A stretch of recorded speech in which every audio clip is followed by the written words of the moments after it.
Hey there everyone, Pal here, and welcome back. It's time for another Star Citizen video, and today I'm gonna ramble a little bit about something that has always itched me at the back of the neck a little bit, that felt a little bit off about Star Citizen, and I want to see what other people think. If maybe I'm missing something, or if other people agree with me. And before we get into it, be very clear, this is not like some game breaker. I'm not here to shit all over Star Citizen in this video. I know a lot of people think I hate on the game a lot.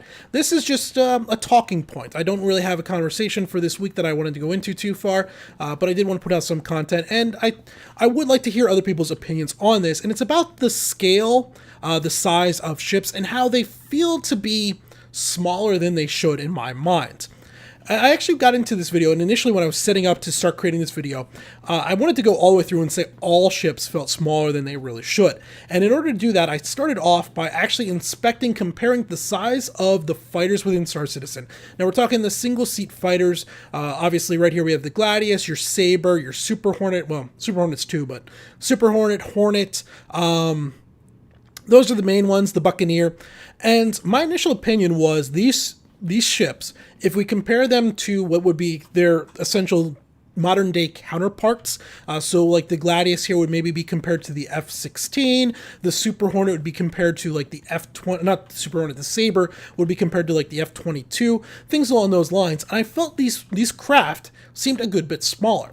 Now this is coming just from personal experience. I've been to probably 24 different air shows. I actually lived right on an airstrip for about 2 years of my life when I was in the Army. I've been around aircraft a fair bit. And, you know, these fighter craft, when you just see them in photos up in the air and everything, it's hard to really judge their size, but they tend to be a good bit bigger than most people would initially realize. They have a fairly decent length to them, and while some of their wingspans can be kind of narrow, especially your carrier-based ones, they're not exactly small. Now imagine my surprise when I actually took and I went over to the ship matrix for right here, the Gladius, and I pulled that up and compared that directly to the F-16, and I found out that the Gladius here is actually about 10 to 15% larger than the Hornet is. I said Hornet, F-16, that's the Falcon. It's about 10-15% bigger than the Falcon. It's a little bit longer and both a little bit wider. Now I really can't quite explain this, because I'll still say when I stand here and look at this ship, this seems smaller than the Falcons I have stood next to. This seems smaller than the F-16. It definitely sits lower. That is without a doubt. You can basically walk underneath the nose of a Falcon, and I'm 6 foot tall. I have to duck my head a little bit. Right here, I would run nose first into this thing. That really wouldn't work. The only thing I can actually explain is perhaps it is just simply that we are looking at this on a 2D screen. This could quite possibly just be the field of view combined with depth perception. You know, right now it looks like we're so that's that little point sticking off right there. It looks like we're maybe about 5-6 feet from it, but when we actually walk close to it, it only is like 2 or 3 steps, so maybe we're more like 2.5 feet off. So it could just be depth perception is really throwing it off, and this ship is bigger than it is. It could also be that the numbers over on the ship matrix aren't actually 100% represented in game. You know, we don't know, when they say a meter, is it literally 1 meter? That's hard to say. But overall, I was actually really surprised. I compared quite a few different ships. I compared the F-22, the F-14, F-16, and F-18, and almost across the board, when you compared them to roughly similar ships inside Star Citizen, the Star Citizen fighters were actually bigger, both in terms of beam and length, which threw me off. And that kind of took me back. I was like, so then what feels wrong? And now my argument for this is, what Star Citizen, at least the persistent universe, the multiplayer side of things, is setting up to be, and we're missing, or at least the ships that are being developed and sold as your everyday personal use ships, the small ones, the Aurora obviously at the entry level, then ships like the 300 series, even possibly this Avenger series, don't actually, in my mind, fit with what you would expect for those ships. Let's start with the Aurora. Unfortunately, I don't have one to show here, and I am not spending the wreck to rent an Aurora. There's just no point in it. But if you look at the Aurora, the whole thing is, obviously, it's the starter ship for most people that are going to be buying into the game. It's a jack of all trades, master of none, not even close to mastering of any. It has one seat, it has one bed, has that real little bit of cargo area in the middle that you could set things, and then you can also put the cargo pod under the back.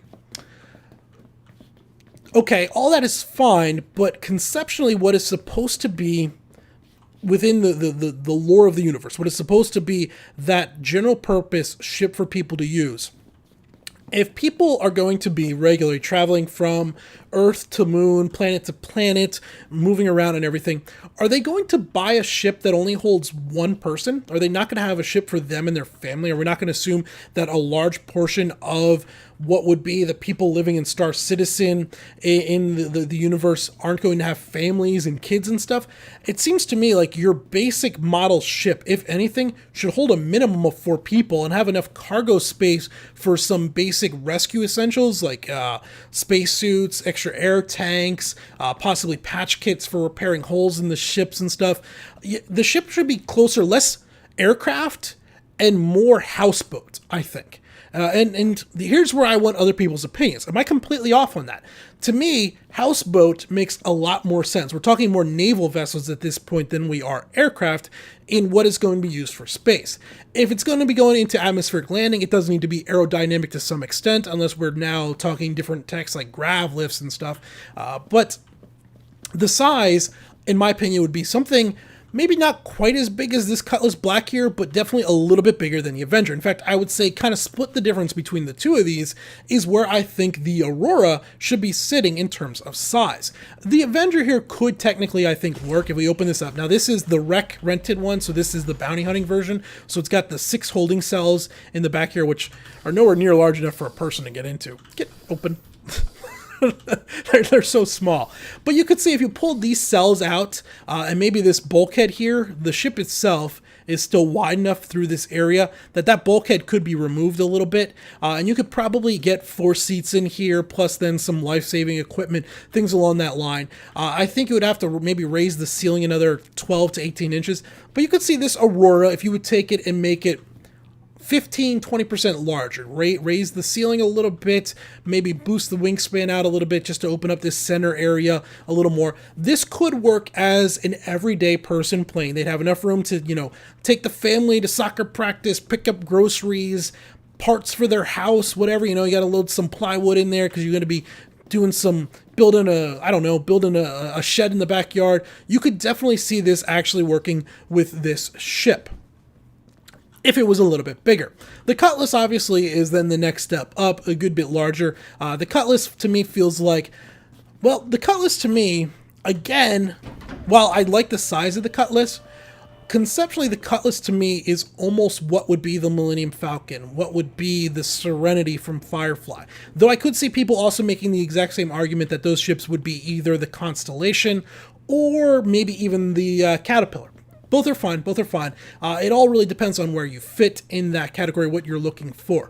But this here, like again, now we're talking a ship that is definitely large enough. You could definitely see some seats here. We obviously do have these 2 breakaway, the little rattle seats here. That could work. Did he actually put that seat down? I don't think he did. I'd love to be somebody sitting next to me to look at this and see if I'm actually sitting or just crouching in the middle of the air there. That'd be pretty funny. But yeah, this here again is now what I would consider to be about the right size going forward. So what do you guys think? Am I missing something here? I look at the overall proposed idea of Star Citizen, and one of the things that I did like is that Squadron 42 is about being a military personnel. You're going to be a pilot within the UEC or whatever, the UEE, not UEC. At least we assume that's going to be it. Who knows what they're going to try and do with the story lore. But you're going to be a pilot within the UEE during the war with the Vandal. And it makes sense that fighters like this, a fighter with a single seat, would absolutely work. You're going to be basically coming and going from aircraft carriers or destroyers, Bengal carriers, destroyers, things that actually do have landing ability. You don't really need to worry about runways too much because you are in space or space stations. All of that would actually work. But one of the appeals for the persistent universe I find is that there's going to be a lot of opportunity for non-military type things. And while that actually doesn't appeal directly to me, I'm mostly going to be looking for the combat. I do like the fact that it's going to be a living, persistent universe with people doing things like farming, mining, research, all that type of stuff. And for those type people, it doesn't make sense for them to be flying a big combat ship. You wouldn't expect them to be flying around in a Retaliator. Even this Cutlass Black is a pretty darn heavily armed ship, and the redesigned model, which I can't wait to get my hands on, by the way, is going to be even more heavily armed, heavily defended. Doesn't make sense for someone that is, I don't know, managing a corporation on the moon. It doesn't make sense that they would be flying in a ship like this. Now, a ship of this size does make sense, and maybe that's where they do want the Freelancer to come in. Let's get rid of this guy here. Not bringing up another ship. Bring this guy over here in. I gotta make room for a size 3 ship, which means I gotta get rid of 2 size 2 ships. Click on the thing. There we go. Remove that, and then should be a size 3 spot somewhere around here. Size 3. Bring in a Freelancer. And this here definitely could be. Now, if this is the right size, and this would be great, this, start off with an Aurora, roughly the size of an Avenger, a little bit larger than an Avenger. Upgrade to where this is the size of your average consumer type ship, your average person that's just working their 9-to-5 job here. This type ship definitely wouldn't make sense. But if that's the case, I want to see a lot more different variants of this size ship. We have the Cutlass, we have the Freelancer. I want to see like 9 more ships fleshing out of what is going to be the commonly used size. Now I'm off on a ramble. I did warn you guys at the beginning this was going to be a rambly video. But that is, I don't know. Like I said, something seems a little bit off. Let me know what you guys think. Am I just seeing something that doesn't actually exist? Is this not the right size? Is the right size more that right there? Or should it be something bigger? Let me know what you guys think in the comments down below. Until next time, this has been Paller. Thanks for watching.